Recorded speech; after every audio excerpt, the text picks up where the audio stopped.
BEML Bharat की defence PSU जो भारत की सेनाओं के लिए हथियार बनाती है, भारतीय सेनाओं को सशक्त करने में मजबूत और आगे बढ़ने में एक बेहतरीन भूमिका देश में निभा रही है। इसी के साथ साथ BEML रेलवे कॉरिडोर्स, रेलवे के जो बॉगीज हैं वो भी बनाती है। वंदे भारत का जो बॉगीज है वो इन्होंने हाल ही में बनाया और उसी के साथ साथ बुलेट ट्रेन में भी शामिल है।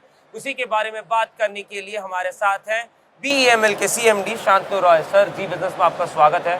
सर पहला सवाल, आप मल्टीपल एरियाज में हैं, आप डिफेंस पीएसयू की तरह काम करते हैं, आप डिफेंस मैन्युफैक्चरिंग करते हैं। हाल ही में हमने देखा कई बड़े ऑर्डर्स भी आपको मिले हैं। किस तरीके से देखते हैं आपका ऑर्डर बुक को इस वक्त, और इसको किस तरीके से आप डिस्ट्रीब्यूट करते हैं?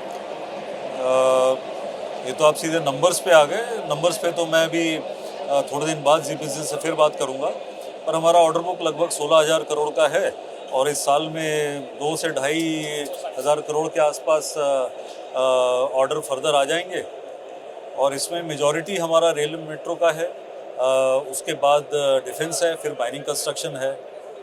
सर अगर बात की जाए, हाल ही में हमने देखा कि डिफेंस प्रोजेक्ट्स को हिंदुस्तान में मेक इन इंडिया के तहत बनाया जा रहा है। कई ऐसे प्रोजेक्ट्स हैं, heavy vehicle, heavy mobility vehicle है जिसमें BEML एक तरीके से शामिल है। किस तरीके से आप इसको और एक्सपैंड करना चाहेंगे? देखिए, हाई मोबिलिटी व्हीकल प्लेटफॉर्म में हम पिछले 40 वर्षों से अधिक समय से हैं और आज की डेट में जो आर्मी का इन्वेंट्री है उसमें 9,000 से ज़्यादा हाई मोबिलिटी व्हीकल प्लेटफॉर्म हमारे दिए हुए हैं और इन प्लेटफॉर्म्स पे ना ही सिर्फ राडार सिस्टम बल्कि मिसाइल सिस्टम, स्ट्रैटेजिक जो सिस्टम है हमारे व्हीकल पे काम करते हैं। परंतु इसको हमने फर्दर एक्सपैंड किया जब हमने कॉम्बैट इंजीनियरिंग के आइटम्स इक्विपमेंट देना शुरू किया। Mining, D mining, mine laying, ये सारे equipment, track fit, mine flow, ये सारे हमने आर्मी को सप्लाई किए। उसके अलावा जो है हम ब्रिजिंग सिस्टम देते हैं, सर्वत्र पॉन्टून, ये सारे इक्विपमेंट हम हमारी सेना को, हमारी फौज को देते हैं।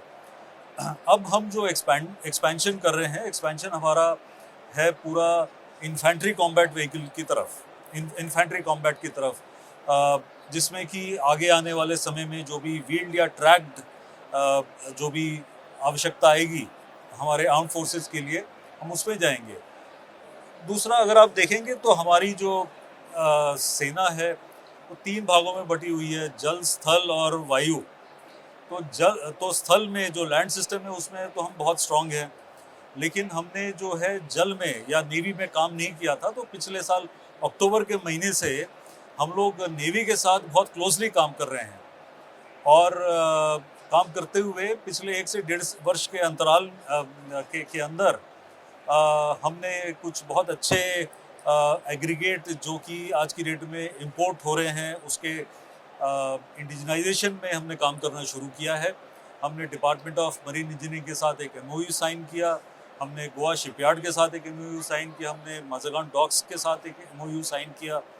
तो आगे जाके जो हमारे नेवल प्रोग्राम्स हैं उसके अंदर में इवन इंजन्स में, चूँकि हमने लैंड सिस्टम के लिए 1500 हॉर्स पावर इंजन जो डेवलप किया, उस एक्सपर्टीज़ को देखते हुए हम मरीनाइज इंजन पे काम करेंगे।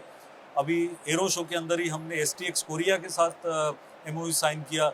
तो हमारा जो नेवल एप्लीकेशन है, मरीन एप्लीकेशन है, उसके अंदर हम बहुत क्लोजली ये काम करके हम जिस मरीन की एडवांसमेंट की आप बात कर रहे हैं, आप बेसिकली सबमरीन के इंजन्स और सबमरीन पे काम करने जा रहे हैं, अंडर वाटर में काम मैं सबमरीन की इंजन की मैंने बिल्कुल बात नहीं की। हाँ। मैंने बात की आपके जो फ्रिगेट्स हैं, जो एयरक्राफ्ट कैरियर्स, उसमें जो इंजन आज की डेट में इस्तेमाल होता है वो सारा इंपोर्टेड होता है। सबमरीन का इंजन एक अलग प्रकार का, अलग क्लास का है, उसके अंदर बहुत ज़्यादा फिनिश चाहिए। हो सकता है फ्यूचर में हम उस पर काम करें, बट आज की डेट में हम जो काम कर रहे हैं वो आपके patrol boats, patrol vessels, fast interceptor craft, इस तरह के जो वेसल्स हैं उनके लिए हम काम करेंगे आगे जाके। सर हाल ही में हमने देखा कि आपने वंदे भारत वाली जो ट्रेन है उसके लिए स्लीपर कोचेस बनाया। आई थिंक 10 का आपके पास ऑर्डर है, उसके ऊपर क्या फर्दर ऑर्डर है? क्या उसमें एक रिपीट ऑर्डर या आगे चलते हुए उस पर कुछ रिपीट होने वाले आपकी अंदेशा है? ये जो आपका सवाल है ना, ये थोड़ा स्पेकुलेटिव है, तो इस पे मैं स्पेकुलेट नहीं कर पाऊंगा। हमारा काम है कि वंदे भारत जो 10 क्रैक का ऑर्डर है उसको हम सही तरीके से एग्जीक्यूट करके हम रेलवे को सप्लाई कर दें।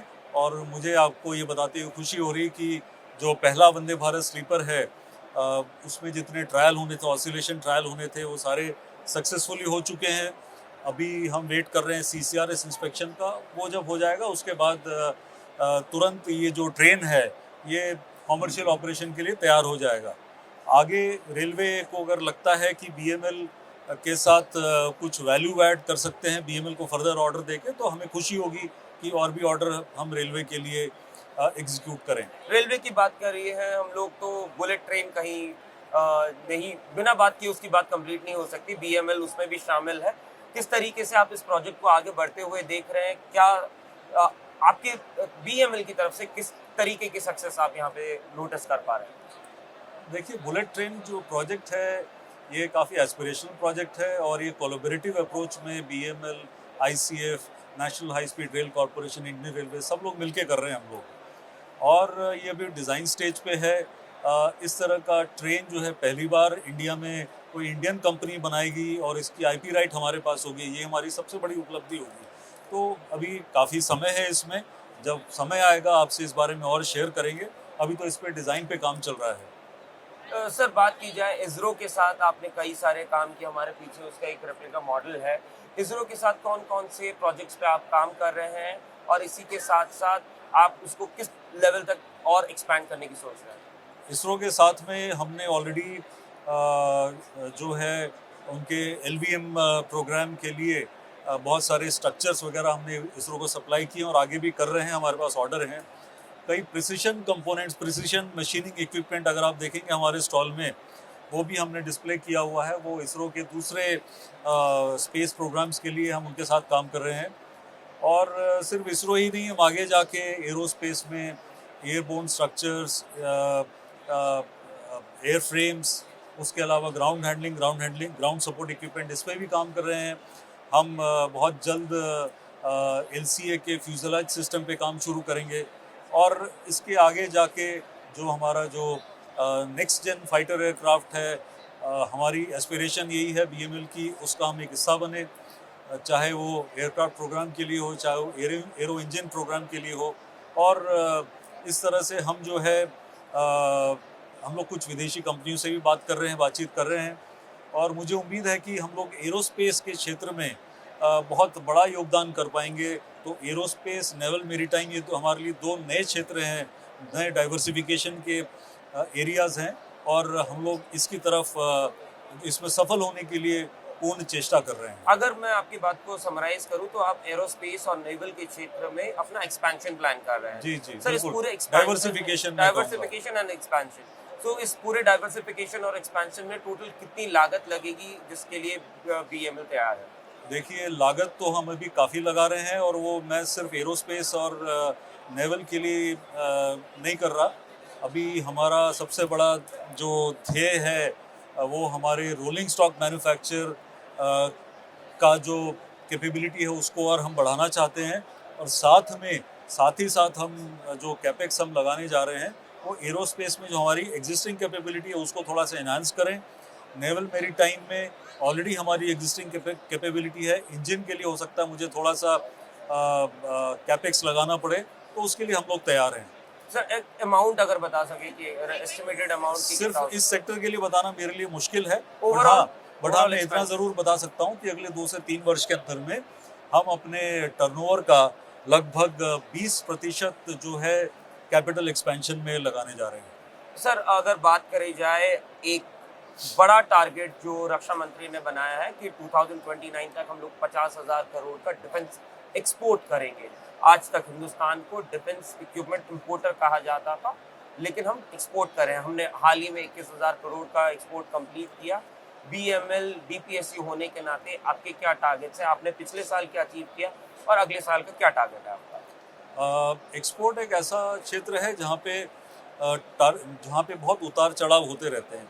पिछले वर्ष हमारा जो एक्सपोर्ट था, कुल मिला के हमारे टर्नओवर का लगभग 15 या 20% रहा होगा। बट इस वर्ष उतना अच्छा नहीं रहेगा क्योंकि उतार चढ़ाव होते रहते हैं। जहाँ तक रक्षा एक्सपोर्ट का सवाल है तो मैं रक्षा एक्सपोर्ट में बाद में आऊँगा। हमारी जो अभी जो मेजर जो एक्सपोर्ट होते हैं वो माइनिंग इक्विपमेंट के होते हैं। तो और हम आज की रेट में जो है जो make in India make for the world है, तो सबसे पहले हम मेक इन इंडिया पे ध्यान दे रहे हैं। और जब हम मेक इन इंडिया पे ज़्यादा सफल हो जाएंगे, ऑलरेडी हमारी हाई मोबिलिटी व्हीकल प्लेटफॉर्म जो है वो हमारे देश से एक्सपोर्ट हो रहे हैं। हमारा बहुत बड़ा उसमें योगदान है। ब्रह्मोस प्रोजेक्ट हो चाहे कोई भी स्ट्रेटजिक फोर्सेस कमांड के सप्लाईज हैं, तो उसके अंदर तो ये धीरे धीरे हम इसको बढ़ा रहे हैं। और जो मैंने नए क्षेत्र आपको बताया उसमें पहले हम डोमेस्टिक क्षेत्र में अपना वर्चस्व बना लें और उसके बाद हम एक्सपोर्ट पे उस पर ध्यान देंगे। जी, वजह से बात करने के लिए बहुत बहुत शुक्रिया सर, धन्यवाद। बहुत बहुत धन्यवाद।